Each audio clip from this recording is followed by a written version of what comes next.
Hello, my name is Angeline Leung and I am going to present on my case study, Internet Use Violation. What do I know about this case? Principal Dr. Forbes has been principal for 9 years and is recognized by his community. Complaints were filed from parents and students about Ms. Walker's course. And finally, an email was sent to Ms. Walker that led to a website with rude and inappropriate comments about her. What do I need to know? Where was the original email originated from? Was it from a sender that Ms. Walker recognizes? Second, there has been phone calls from parents and students about the amount of work and the lack of instructions. So what strategies does Ms. Walker implemented in her classroom to improve student achievement and interactions? And three, are there other students that have ill intentions towards Ms. Walker as well, other than just Rudy? The problem. Ms. Walker feels that her life is threatened after visiting a website that had many mean comments and a statement that said, "Who wants Ms. Walker to disappear?" As an administrator, my plan of action would be like this. First, I will conduct interviews with Randy and some of his peers, including Ms. Walker, and talk about the contents of the websites and the comments that were disrespectful. First, before I conduct this interview, I will make sure that I am respecting both Ms. Walker and the students, creating a safe environment in which they are comfortable to talk in, as well as treating each child fairly. Second, I will work with a tech person on campus to determine where the email originated from and possibly take down the website if it can be done. Third, I will conduct an assembly on cyberbullying and send out flyers to students and families on how to use the internet appropriately. This will in order to do so, I will make sure that I am bringing awareness about online responsibility, as well creating a safe environment at school for teachers and students, and promoting integrity.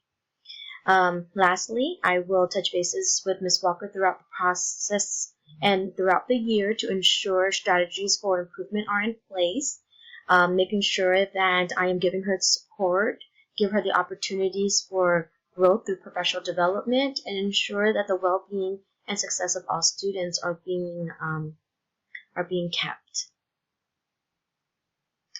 The resolution to the problem.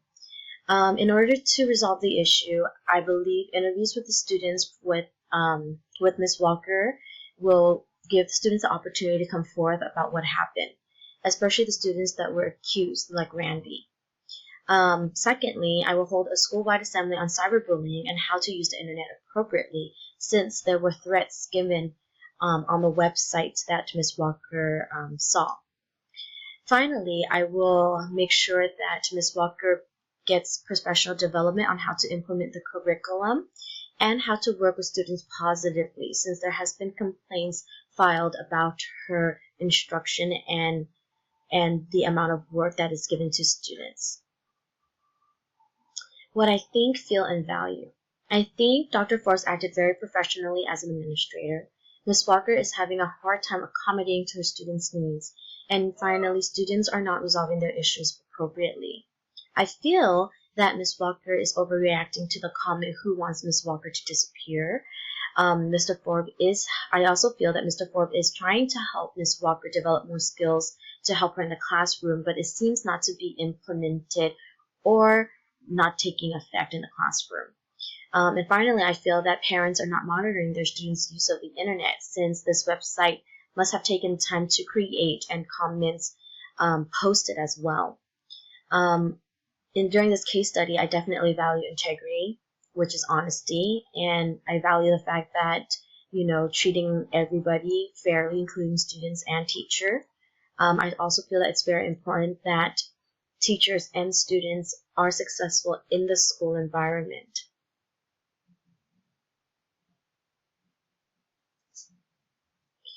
The reflection on Standard 5, Component 1.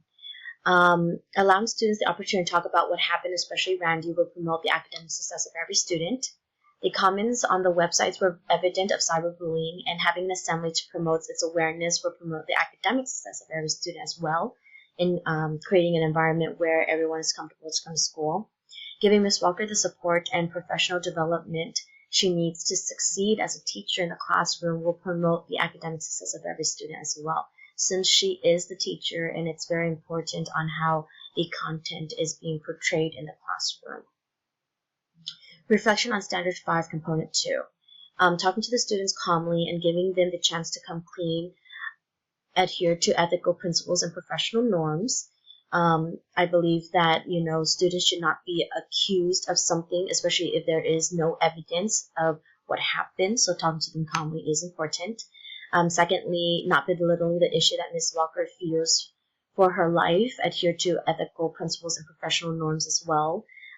She genuinely felt that the comment was a threat to her life, and as an administrator, I will not belittle that issue. I would comfort her, and thirdly, I will give her reassurance that this issue will be resolved, and have a plan of action to soothe her nerves is also another way to adhere to ethical principles and professional norms.